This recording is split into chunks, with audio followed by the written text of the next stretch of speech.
Right. So before I talk about the game against Man United, I want to take y'all back to January 7, 2023. That was just 1 year ago. Arsenal FC came up against Liverpool in the FA Cup third round. It was a game in which they were largely the better team, created much more chances, really should have won the game. Instead, they lost 2-0 because they didn't score for 80 minutes and finally let Liverpool get one, and then in desperation conceded a second. That was a win that made it feel like the season was over. Uh, we were several points adrift in the Premier League. League Cup was already done a while ago. It was a massive punch to the gut, and it was a feeling of frustration because all the problems that characterized us so far through that season shone so brightly that day. Um, it was just frustrating to watch because we should have won that game and we didn't. And that's kind of the similar feeling I have for the most recent game against Man United, also in the third round of the FA Cup. Arsenal that season, after that loss, went on to dominate the Premier League in their last 18 games, winning 16 out of 18, drawing one against Man City, losing to Villa, which somehow was still enough to condemn us to second place. That being said, it was a honorable response and commendable to see just how well they did after that to pick themselves up and make a season that seemed dead all of a sudden come to life. And I need a reaction like that because I am at a similar place of just feeling completely in the dumps. Um, it's we're in all four cup competitions at this point.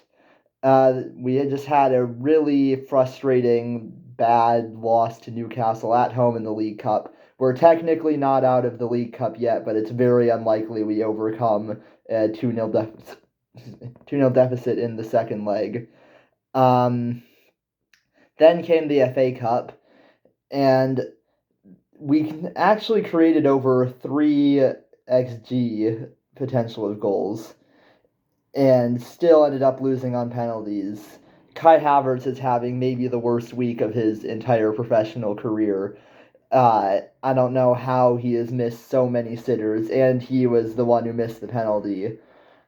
Kai Havertz is very hit and miss for us as a striker. Sometimes he's really on his game and it works well, and then sometimes he produces performances like this. And um, I keep harking back to that third round game against Liverpool because that was the same moment where I just felt like the season's already over. It's been a very sad week to be an Arsenal fan, to have been virtually knocked out of the League Cup and officially of the FA Cup. And those were trophies that we could win, and really, like, it'd be nice to win something and frustrating that already we're out of them now. And weirdly, maybe our best shot at a trophy is the Champions League, which could happen, but there's plenty of other teams that could also win it. I'd say we're not the favorite in that competition. But I mean, it could happen, I guess. But like, uh, the whole season just feels to be falling apart, and I haven't even talked about this game yet. Um, Basically it was the same problems we've had all year where I mean we did end up creating a lot of chances after a red card which Dallo was fairly foolish to make such a reckless challenge for, even though I think he was actually unfortunate to have been sent off for it, and had VAR been in effect for the game he probably wouldn't have actually been sent off. But the game had been going just about how every Arsenal game in the past month has gone, with Man United, our opponents, setting up in a good, strong defensive shape, limiting our chances, and then getting a counterattack and scoring a nice goal. And there's a lot of positives you could take from this game as a Man United standpoint. And I keep saying, oh, we lost because the team we played just masterfully executed their game plan, played incredibly well.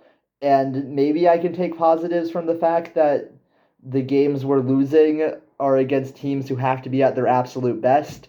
But at the same time, this is the Premier League where every team is pretty good, so it's not as hard as you might think.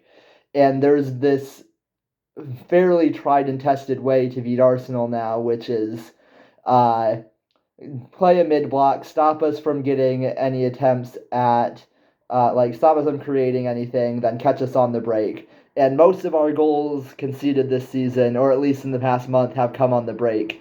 And again, maybe that's something to be somewhat positive about, the fact that the majority of goals aren't coming from like set moments of play as much as just a team catching us really quick, but like you got to be able to stop that too. And you could criticize our opponents for playing a defensive game plan, but like if it's tried and tested and has been proven to work, why wouldn't they do that? I feel like I've never been one to criticize anyone for being overly defensive, especially when it gets results like that. Um, but it's frustrating to see that continuously happen. And Man United are they are a good football team with some very good players, a team that is massively underperforming but can still punish you. And it was a well worked counterattack and a brilliant goal from Fernandes, but like I'm so tired of saying our opponents played brilliantly, masterfully executed their game plan, because I'm saying this basically every game, and we're not creating. Teams are figuring out how to stop us from creating and then can catch us on the break. And even if it's just one goal, that can be the difference between 3 points and 1 point, especially when we're not creating at all. And then the red card happens, completely changes the game. I thought we still weren't going to do much. The momentum was still very much in Man United's favor. But then a moment of brilliance from Gabriel Magalhaes, who I'm I'm glad we have defenders because apparently they're the only ones on our team who can actually score. He does get a bit lucky with the deflection, which tends to happen when the box is crowded. That's actually part of the set piece strategy Nicholas Jover has given us is like if you crowd the box, if your first attempt doesn't succeed, you might get lucky with a deflection. And Magalhaes does very well to get the shot off and then gets lucky with the deflection.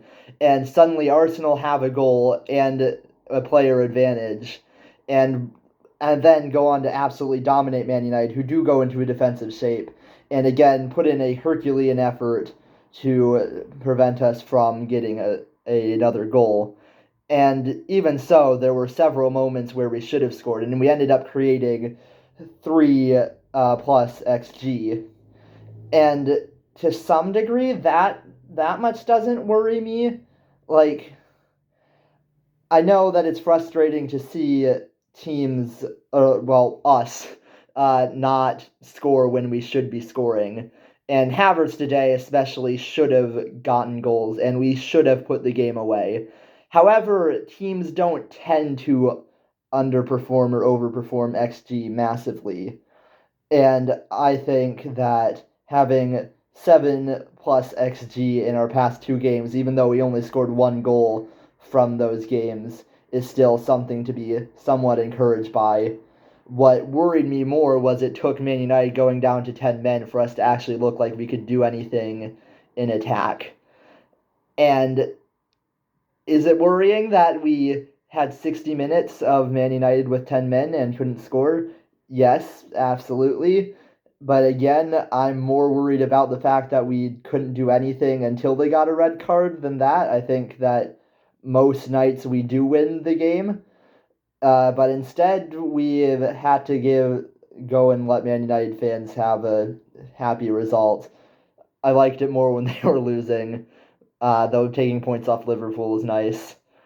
Um, so now it's just a very rough point of the season for us because all of a sudden two of our best chances at trophies have collapsed in front of us, and um, The league looks unlikely. And I don't want this to pile up because every season under Arteta, you can see there's clear progression going forward. Like, every season we've looked better, and you really have this feeling that something is coming, something big's going to happen, we are going to win something. But the longer we go without any sort of trophy, even if only a League Cup or an FA Cup, the more that's going to hang over the players, the more that's going to become a mental block. And I wish that the vibes weren't really a thing in football. I wish you could say it's fully just statistical, and that's fine. But I don't think that's entirely true, and there's a degree to which there is a mental aspect that no one can completely account for in stats. So we do need to win something, if only to not let that hang over the squad, and to have this happen this 1 week where both of our domestic cup opportunities have disappeared is um, it's heartbreaking to some degree. And I really hope that we find some turning point now, all of a sudden, with our backs to the wall and really just like very little hope for the remaining part of the season. Maybe that can take some pressure off the players. Maybe we can get something going. Um, but I feel pretty sad and disappointed with the result tonight. And we're still not creating goals, so I'm not really sure what the rest of the season holds, but I still don't feel super positive about it.